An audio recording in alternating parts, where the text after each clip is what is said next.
اعوذ باللہ من الشیطان اللعین الرجیم بسم اللہ الرحمن الرحیم الحمد للہ الذی ہدانا لہذا وما كنا لنہتدی لولا ان ہدانا اللہ۔ عزیزان محترم، کیونکہ کل 17 ربیع الاول کا دن ہے اور عزیزو کل کا دن ہم شیعان علی کے لیے بہت اہمیت رکھتا ہے، کیونکہ کل صادقین کی ولادت کا دن ہے، یعنی دو معصوم کی ولادت کا دن ہے۔ کل حبیب خدا اور چھٹے امام کی ولادت کا دن ہے۔ تو عزیزو کل کے دن کے لیے ایک بہت خاص عمل ملتا ہے اور یہ عمل نماز فجر کے بعد، صبح فجر کی نماز کے بعد کرنا ہے، ٹھیک ہے۔ سب سے پہلے کہ زیارت رسول خدا اور امام جعفر صادق علیہ السلام پڑھیں اور دونوں زیارتوں کی دو رکعت نماز پڑھیں، اور اس کے بعد 18 ٹائمز یعنی 18 مرتبہ صلوات و اجل فرجہم کے ساتھ پڑھ کے بی بی آمنہ کو ہدیہ کرے، بی بی آمنہ کی جو مادر رسول ہے ان کو ہدیہ کرے، اور عزو پھر بی بی آمنہ کو ان کی بیٹی کا واسطہ دے کے دعا مانگے، کیونکہ عزو جب کسی کی یہاں اولاد کی پیدائش ہوتی ہے نا، بچے کی پیدائش جب ہوتی ہے تو سب سے زیادہ خوش ماں ہوتی ہے، ٹھیک ہے۔ تو پہلے 18 ٹائم صلوات، 18 مرتبہ صلوات پڑھ کے بی بی آمنہ کو ہدیہ کرے، کیونکہ عزو رسول خدا رحمت للعالمین ہے، تو بی بی آمنہ تو ان کی ماں ہے، تو وہ کتنی بڑی رحمت ہوگی، ان کی ماں ہے تو عزو سوچے کتنی بڑی رحمت ہوگی۔ اور بی بی آمنہ سے کہے کہ بی بی آپ کی گود میں وہ ہے کہ جو عالمین کے لیے رحمت بنا کے آیا ہے، جو عالمین کے لیے رحمت بن کے اس دنیا میں آیا ہے۔ بی بی میں آپ کو آپ کے بچے کا واسطہ دے کے مانگ رہی ہوں، پھر اپنی حاجت مانگے، اس کے بعد 18 مرتبہ صلوات پڑھ کے جناب عبداللہ کو ہدیہ کرے کہ یہ آپ کا بیٹا ہے، آپ نہیں تھے، آپ دنیا میں جب نہیں تھے، جب آپ کا یہ چاند اس دنیا میں آیا۔ اس کے بعد جناب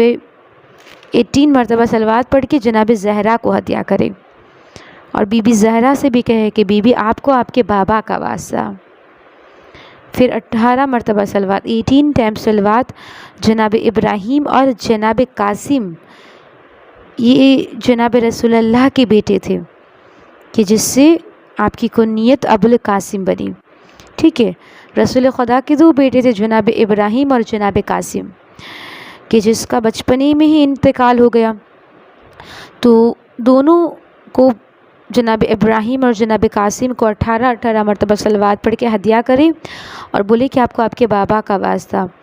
پھر 18 مرتبہ صلوات مولا علی کو ہدیہ کرے، اور 18 بار صلوات امام حسن علیہ السلام کو ہدیہ کرے۔ پھر 18 مرتبہ صلوات شہزادی جناب زینب اور شہزادی ام کلثوم کو ہدیہ کرے، 18 صلوات جناب ابو طالب کو ہدیہ کرے، پھر 18 بار صلوات جناب حمزہ کو ہدیہ کرے، کیونکہ عزو رسول خدا کو جناب حمزہ سے بڑا ہی لگاؤ تھا، ٹھیک ہے۔ تو ایسے کر کے 18 بار صلوات جناب فاطمہ بنت اسد کو ہدیہ کرے،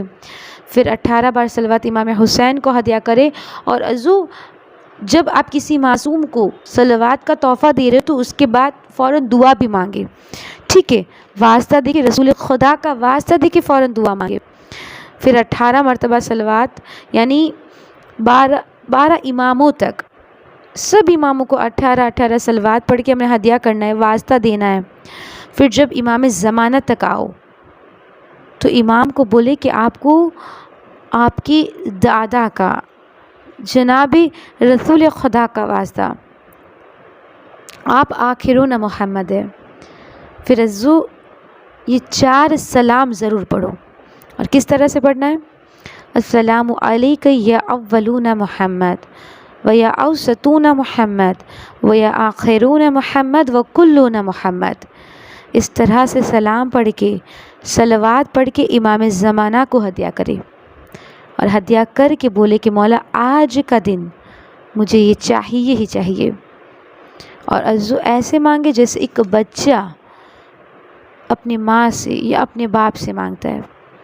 پہلے اپنے گناہوں کی معافی مانگے، پھر امام سے کہے کہ مولا مجھے یہ چاہیے ہی چاہیے، کیونکہ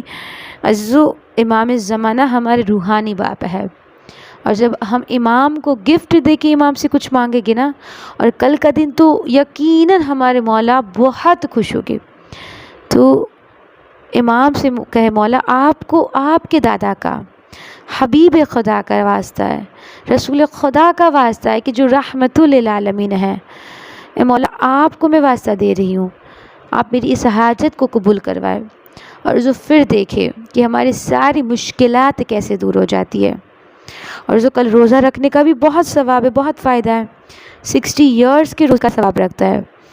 تو کل یہ عمل فجر کی نماز کے بعد ضرور کرے، اور جب دعا مانگے تو دوسروں کے لیے پہلے دعا مانگے، کیونکہ عزیزو یہ دعا کا اصول ہے، جب ہم دوسروں کے لیے مانگتے ہیں نا تو خدا پہلے ہماری دعا کو فوراً قبول کر لیتا ہے۔ وآخر دعوانا ان الحمد للہ رب العالمین۔